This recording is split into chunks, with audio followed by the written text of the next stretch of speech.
હંસને રાખરે ને લાગે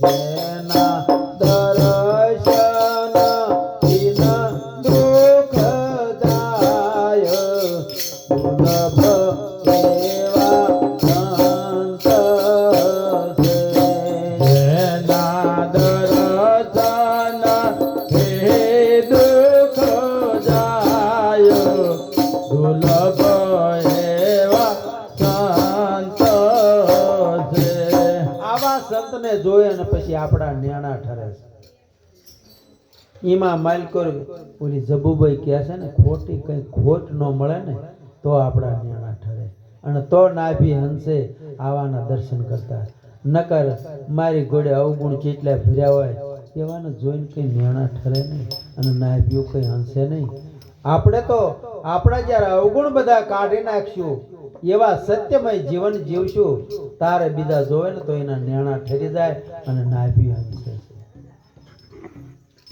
હંસા ભમરી જેવી રે જેની ભાવના હંસા ભમરી જેવી રે જેની ભાવના હરી પોતાના રૂપે રાજી થાય દુર્લભ એવા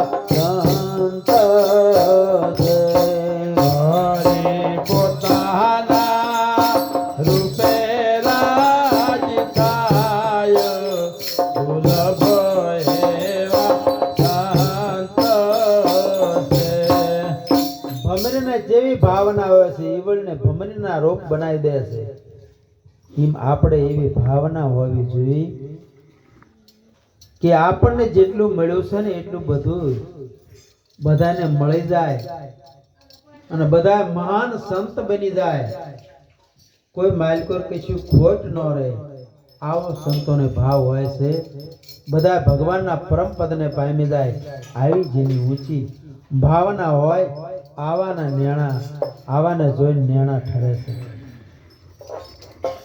હંસા નિર્મળ તારે નેના નેણુમાં હંસા નિર્મળ તારે જેના નેણુમાં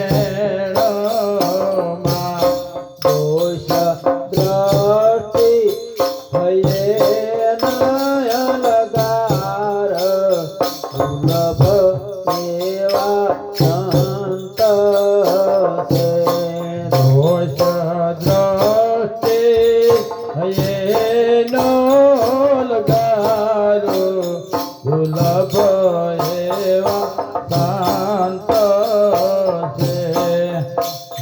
નિર્મળતા જેના ન્યાણની અંદર હોય કોઈ દી આમ કડકણે આંખું ન થાય તે એકાબીજાને ફાળીને આમ કતરાતા ન હોય નિર્મળતા જ કાયમના માટે હોય કાયમ હસતું મુખ હોય નિર્મળતા જ હોય અને દોષ એની દ્રષ્ટિ કોઈના દોષ જોવા માટે આવતી જ નથી કોઈના અવગુણ જોતા જ નથી એમાં કંઈક ને કંઈક ગુણ હોય ને એનું ગ્રહણ કરે અવગુણ ન લે અવગુણ જોવે તો પોતાના જોવે બીજાના ન જોવે બીજાની અંદર ગુણ જ જોવે હંસા વાણી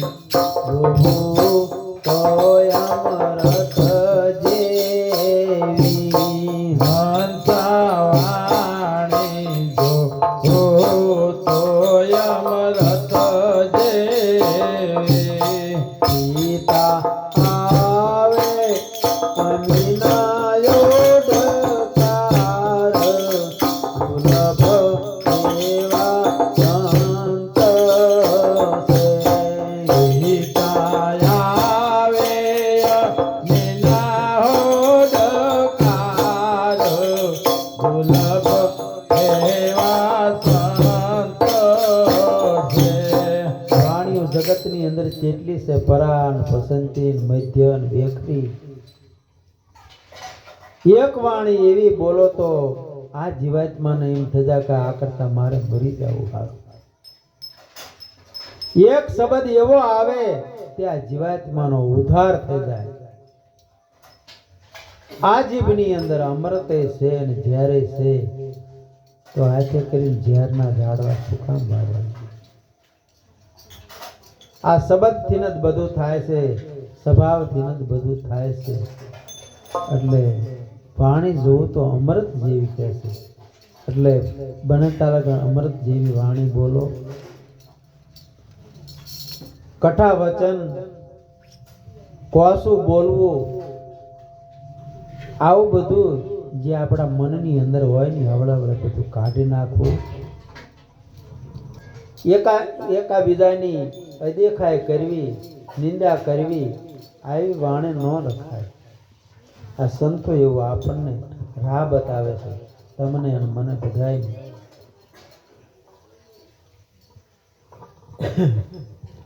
આવી વાણી પિતા કે અમીના પછી ઓડકાર આવે સંતોની વાણી.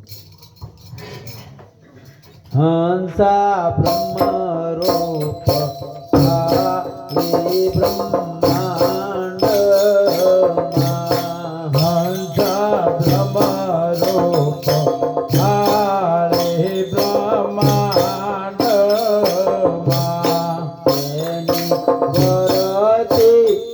અખંડ બ્રહ્મકાર દુર્લભ આવા સંત છે.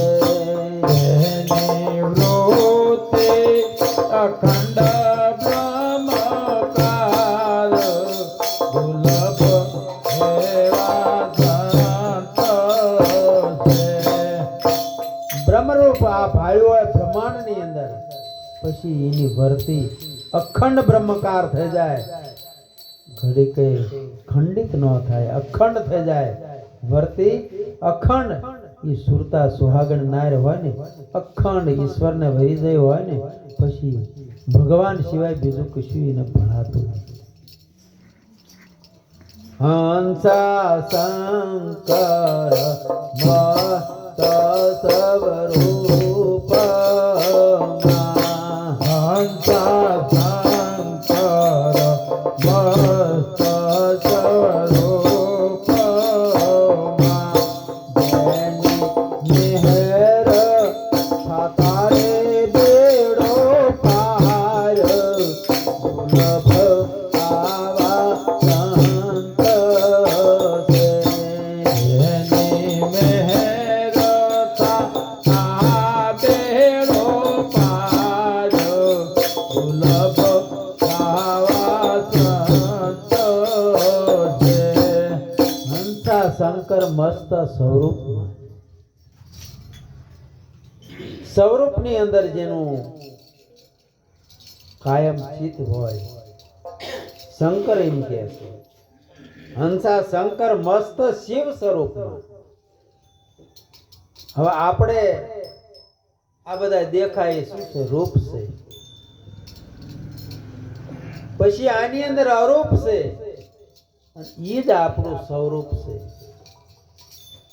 રૂપ, અરૂપ અને સ્વરૂપ આ ત્રણને બરોબર જાણી લેવા જોઈએ.